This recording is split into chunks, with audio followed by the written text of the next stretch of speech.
গণ অধিকার পরিষদের সভাপতি নুরুল হক নূর বলেছেন, জুলাই সনদের উপর আলাদা গণভোট আয়োজন সম্ভব নয়। এটি ৩-৪ মাস আগে হলে সম্ভব ছিল।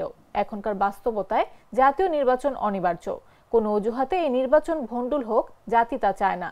গণভোট আর নির্বাচন একই দিনে দেয়ায় সরকারকে ধন্যবাদও জানান তিনি।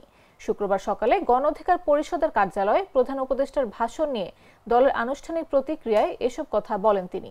বাংলাদেশের রাজনৈতিক প্রেক্ষাপটে দুটো নির্বাচন এই অল্প সময়ের মধ্যে করা সম্ভব নয়, কারণ সরকারের ঘোষিত রোডম্যাপ অনুযায়ী, নির্বাচন কমিশনের ঘোষণা রোডম্যাপ অনুযায়ী তারা ফেব্রুয়ারির প্রথমার্ধে অর্থাৎ রমজানের পূর্বেই তারা জাতীয় নির্বাচন সম্পন্ন করতে চায় এবং তারই অংশ হিসেবে তারা ডিসেম্বরের প্রথম কিংবা দ্বিতীয় সপ্তাহে তারা জাতীয় নির্বাচনের তফসিল দিতে চায়।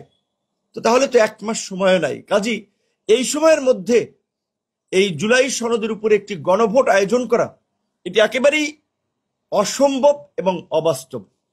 এটি সম্ভব হতো যদি আরো 2 মাস, 3 মাস, 4 মাস আগে এই গণভোট আয়োজন করা যেত।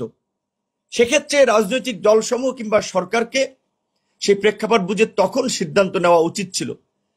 এখনকার বাস্তবতায় জাতীয় নির্বাচনটা দেশের স্বাধীনতা, সার্বভৌমত্বের জন্য এবং সামগ্রিকভাবে এই গণ অভ্যুত্থানের শক্তি সমূহের জন্য জাতীয় নির্বাচন এখন অনিবার্য হয়ে পড়েছে।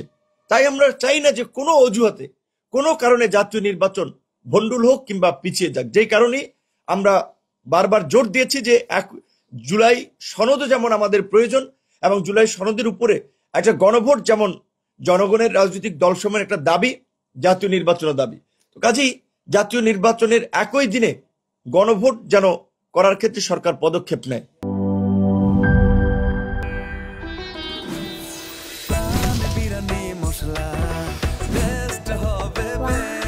প্রাণ বিরিয়ানি মশলা, টেস্ট হবে বেস্ট। প্রাণ, জীবনের স্বাদ।